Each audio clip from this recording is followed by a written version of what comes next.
ಈ ಜಗತ್ತಿನಲ್ಲಿ ಪ್ರತಿಯೊಬ್ಬರ ಹುಟ್ಟಿಗೆ ಒಂದು ಅರ್ಥವಿದೆ. ಆದರೆ ಕೆಲವರ ಹುಟ್ಟು ಒಂದು ಶಾಪದಿಂದ ಆರಂಭವಾಗುತ್ತದೆ. ಅಂತಹವನೇ ಕರ್ಣ. ಕುಂತಿದೇವಿಯು ತನ್ನ ಯೌವನದ ದಿನಗಳಲ್ಲಿ ಋಷಿ ದುರ್ವಾಸರಿಂದ ಒಂದು ವರವನ್ನ ಪಡಿತಾಳೆ. ಯಾವುದೇ ದೇವತೆಯನ್ನ ಕರೆದರೆ ಮಗನನ್ನ ಪಡೆಯುವ ಶಕ್ತಿಯನ್ನ ಪಡಿತಾಳೆ. ಕೌತುಕದಿಂದ ಅವಳು ಸೂರ್ಯದೇವರನ್ನ ಕರೆಯುತ್ತಾಳೆ. ಸೂರ್ಯನ ಬೆಳಕಿನಿಂದ ಹುಟ್ಟಿದ ಮಗನೇ ಕರ್ಣ. ಆದರೆ ಇದು ಆಶೀರ್ವಾದದಕ್ಕಿಂತ ಶಾಪವಾಯಿತು. ಅವಳ ವಿವಾಹಕ್ಕೂ ಮೊದಲ ಹುಟ್ಟಿದ ಮಗ ಸಮಾಜದಲ್ಲಿ ಪಾಪ ಎಂದು ಕರೆಯಲ್ಪಡ್ತಾನೆ. ಕುಂತಿಗೆ ಧೈರ್ಯ ಇರಲಿಲ್ಲ. ಅವಳು ನದಿಯ ತೀರಕ್ಕೆ ಹೋಗಿ ಕಣ್ಣೀರಿನಿಂದ ಮಗನನ್ನ ಬಿಟ್ಟು ಬರ್ತಾಳೆ. ಕಂಚಿನ ಪೆಟ್ಟಿಗೆಯಲ್ಲಿ ಚಿನ್ನದ ಕವಚ ಮತ್ತು ಕುಂಡಲದೊಂದಿಗೆ ಆ ಮಗ ನದಿಯ ಪ್ರವಾಹದಲ್ಲಿ ಹರಿದುಕೊಂಡು ಹೋದ. ಅವನನ್ನ ಕಂಡವರು ಅತಿರಥ ಎಂಬ ರಥಸಾರಥಿ ಮತ್ತು ಅವನ ಹೆಂಡತಿ ರಾಧೆ. ಅವರು ಆ ಮಗನನ್ನ ತಮ್ಮ ಮಗನಂತೆ ಸಾಕಿದರು. ಹಾಗಾಗಿ ಅವನಿಗೆ ರಾಧೇಯ ಎಂಬ ಹೆಸರು ಸಿಕ್ಕಿತು. ಆದರೆ ಸಮಾಜ ಅವನಿಗೆ ಸಾರಥಿಯ ಮಗ ಎಂಬ ಟ್ಯಾಗ್ ನೀಡಿತು. ಯಾವ ರಾಜಕುಮಾರರ ಪಾಠಶಾಲೆಯಲ್ಲಿ ಅವನಿಗೆ ಸ್ಥಾನ ಇರಲಿಲ್ಲ. ಆದರೂ ಕರ್ಣ ತನ್ನ ಶಕ್ತಿ, ತಪಸ್ಸು ಮತ್ತು ಶೂರತನದಿಂದ ದೇವರಿಗೂ ಸವಾಲು ಹಾಕುವ ಮಟ್ಟಿಗೆ ಬೆಳಿತಾನೆ. ಕರ್ಣನ ಮನಸ್ಸಿನಲ್ಲಿ ಒಂದು ಆಸೆ, ನಾನು ಕ್ಷತ್ರಿಯ ಎಂಬುದು ಸಾಬೀತು ಮಾಡಬೇಕು ಅಂತ. ಆದರೆ ಕ್ಷತ್ರಿಯನಾಗದ ಕಾರಣ ಯಾರೂ ಅವನಿಗೆ ಶಸ್ತ್ರಾಸ್ತ್ರ ವಿದ್ಯೆಯನ್ನ ಕಲಿಸಿರಲಿಲ್ಲ. ಅದಕ್ಕೆ ಅವನು ಪರಶುರಾಮನ ಬಳಿ ಹೋಯ್ತಾನೆ. ಕ್ಷತ್ರಿಯರನ್ನ ದ್ವೇಷಿಸುವ ಮಹರ್ಷಿ ಅವನು. ಕರ್ಣನು ಸುಳ್ಳು ಹೇಳ್ತಾನೆ, ನಾನು ಬ್ರಾಹ್ಮಣನ ಮಗ ಅಂತ.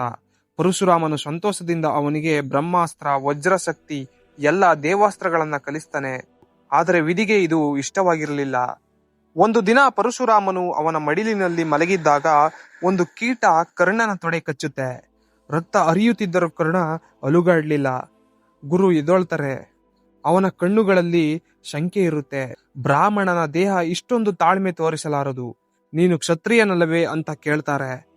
ಕರ್ಣ ತಲೆಯನ್ನ ಬಾಗಿಸಿದ. ಪರಶುರಾಮನು ಕೋಪದಿಂದ ಅವನಿಗೆ ಶಾಪ ಹಾಕ್ತಾರೆ. ನೀನು ಕಲಿತ ಎಲ್ಲಾ ದೇವಾಸ್ತ್ರಗಳ ಜ್ಞಾನ ನಿನಗೆ ಅಂತ್ಯದ ಅಗತ್ಯವಾದ ಕ್ಷಣದಲ್ಲಿ ಮರೆಯಾಗಿ ಹೋಗುತ್ತದೆ ಅಂತ ಅವನಿಗೆ ಶಾಪ ಹಾಕ್ತಾರೆ. ಆ ಕ್ಷಣದಿಂದಲೇ ಕರ್ಣನ ಜೀವನದ ಶಾಪ ಸರಪಳಿಯಾಯಿತು. ಕರ್ಣನು ರಾಜರ ಸ್ಪರ್ಧೆಯಲ್ಲಿ ಭಾಗವಹಿಸಿದಾಗ ಅರ್ಜುನನ ಸಮಾನವಾದ ಶೌರ್ಯ ತೋರಿಸಿದನು. ಆದರೆ ದ್ರೋಣ, ಭೀಷ್ಮ ಎಲ್ಲರೂ ಅವನನ್ನ ತಡೆತಾರೆ. ನೀನು ಕ್ಷತ್ರಿಯ ಅಲ್ಲ, ಸಾರಥಿಯ ಮಗ ಅಂತ. ಜನರ ನಗುವಿನ ನಡುವೆ ಕರ್ಣನ ಕಣ್ಣುಗಳು ಕಂಗಾಲಾದವು.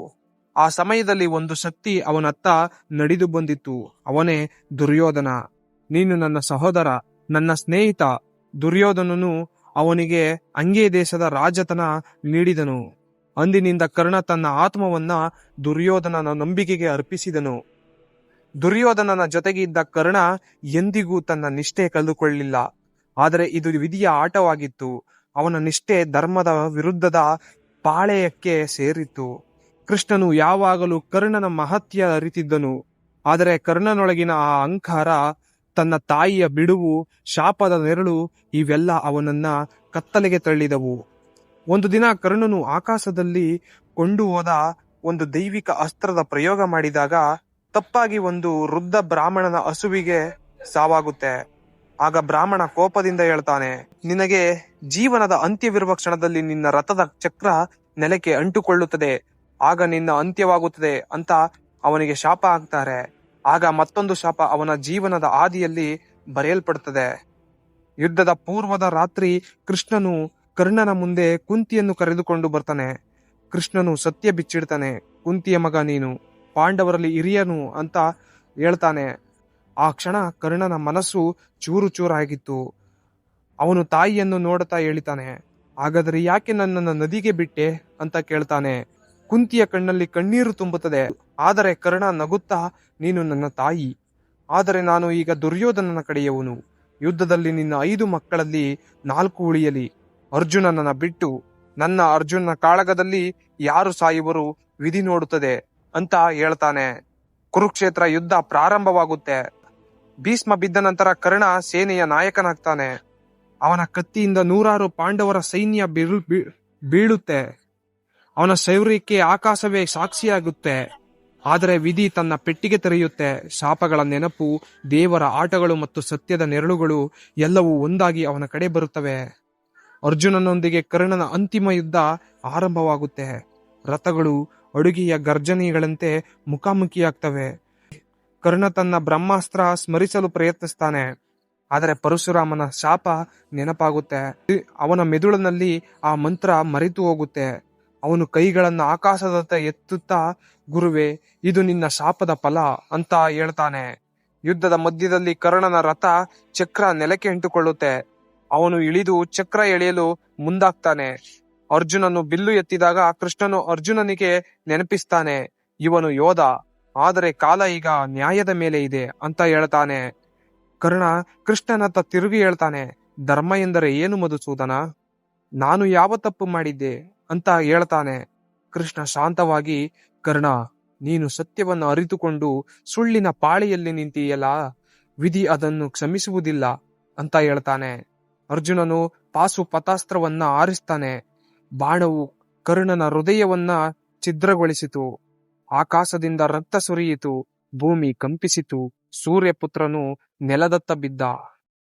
ಕರ್ಣನ ಮುಖದಲ್ಲಿ ನೋವಿಗಿಂತ ಹೆಚ್ಚು ಶಾಂತಿ ಇತ್ತು. ಅವನ ಕಣ್ಣುಗಳಲ್ಲಿ ಒಂದು ಮಾತು ಬರೆಯಲ್ಪಟ್ಟಿತು, ನಾನು ಶಾಪಗಳಿಂದ ಮುರಿದವನಲ್ಲ, ಶಾಪಗಳ ಮಧ್ಯೆ ಬದುಕಿದ ಧೈರ್ಯವಂತ ಅಂತ. ಯುದ್ಧದ ನಂತರ ಕೃಷ್ಣನು ಕರ್ಣನ ದೇಹದ ಬಳಿ ಬಂದು ಮೌನದಿಂದ ನಿಂತ. ಕುಂತಿಯು ಅಳುತ್ತಾ ಬಂದು ತನ್ನ ಮಗನ ತಲೆಯ ಮಡಿಲಿನಲ್ಲಿ ಇಡ್ತಾಳೆ. ಕೃಷ್ಣನ ಕಣ್ಣುಗಳು ತೇವವಾದವು. ಅವನು ದುರ್ಯೋಧನನನ್ನು ಸೋಲಿಸಿದ್ದರೂ ಕರ್ಣನ ಹೃದಯವನ್ನು ಗೆಲ್ಲಲಾಗಲಿಲ್ಲ. ಕೃಷ್ಣನು ಹೇಳಿದ, ಯುದ್ಧದಲ್ಲಿ ಕರ್ಣ ಸೋತರೂ ಧೈರ್ಯದಲ್ಲಿ ಯಾರು ಅವನಿಗಿಂತ ದೊಡ್ಡವನಲ್ಲ ಅಂತ ಹೇಳ್ತಾನೆ. ಕರ್ಣನ ಜೀವನದ ಪಾಠ, ಧೈರ್ಯ ಎಂದರೆ ಶಾಪವನ್ನು ಸೋಲಿಸುವ ಶಕ್ತಿಯಲ್ಲ, ಶಾಪದಲ್ಲೂ ಬದುಕುವ ಧೈರ್ಯ. ಅವನಲ್ಲಿ ಹೋರಾಟವಿತ್ತು, ವಿಧಿಯೊಂದಿಗೆ, ಸಮಾಜದ ವಿರುದ್ಧ ಮತ್ತು ತನ್ನದೇ ನೈತಿಕತೆಯೊಳಗೆ. ಕರ್ಣ ಎಂದಿಗೂ ಹೀರೋ ಅಥವಾ ವಿಲನ್ ಅಲ್ಲ. ಅವನು ಕೇವಲ ಮಾನವ, ದೇವರ ಶಾಪ ಮತ್ತು ತನ್ನ ಮಾನವೀಯ ಹೃದಯದ ಮಧ್ಯೆ ಸಿಲುಕಿದ ಆತ್ಮ. ಇಂದಿಗೂ ಜನ ಕರ್ಣನನ್ನ ದುಃಖದ ಯೋಧ ಎಂದು ಕರೀತಾರೆ, ಆದರೆ ವಾಸ್ತವದಲ್ಲಿ ಅವನು ವಿಧಿಯ ವಿರುದ್ಧ ನಿಂತ ಅತ್ಯಂತ ಧೈರ್ಯಶಾಲಿ ಮನುಷ್ಯ. ಅವನ ಹೆಸರು, ಅವನ ಕತೆ, ಅವನ ಶಾಪ ಇವೆಲ್ಲವೂ ಒಂದು ತತ್ವದಂತೆ ಉಳಿದಿವೆ. ಕರ್ಣನ ಜೀವನದಲ್ಲಿ ಬಂದ ಶಾಪಗಳು ಅಂದ್ರೆ ಪರಶುರಾಮನಿಂದ ಜ್ಞಾನ ಮರೆತ ಶಾಪ, ಬ್ರಾಹ್ಮಣನಿಂದ ಚಕ್ರ ಅಂಟುವ ಶಾಪ, ತಾಯಿಯಿಂದ ಪಡೆದ ಜನನದ ಶಾಪ. ಆದರೆ ಅವು ಎಲ್ಲವೂ ಒಂದೇ ಸಂದೇಶ ನೀಡುತ್ತವೆ, ಸತ್ಯ ತಿಳಿದವನು ಯಾವಾಗಲೂ ಪರೀಕ್ಷಿಸಲ್ಪಡುತ್ತಾನೆ ಅಂತ. ಯುದ್ಧದ ನಂತರ ಕುಂತಿ ಜೀವಮಾನ ಪಶ್ಚಾತ್ತಾಪದಲ್ಲಿ ಕಳೀತಾಳೆ. ಪಾಂಡವರು ಕರ್ಣನ ನಿಜವಾದ ಸ್ಥಿತಿ ತಿಳಿದು ನಿಶಬ್ದರಾಗ್ತಾರೆ. ಅರ್ಜುನ ಕೂಡ ಕಣ್ಣೀರಿಡ್ತಾನೆ, ನಾವು ಕರ್ಣನನ್ನು ಕೊಂದಿಲ್ಲ, ವಿಧಿಯೇ ಅವನನ್ನು ಕೊಂದಿತ್ತು ಅಂತ.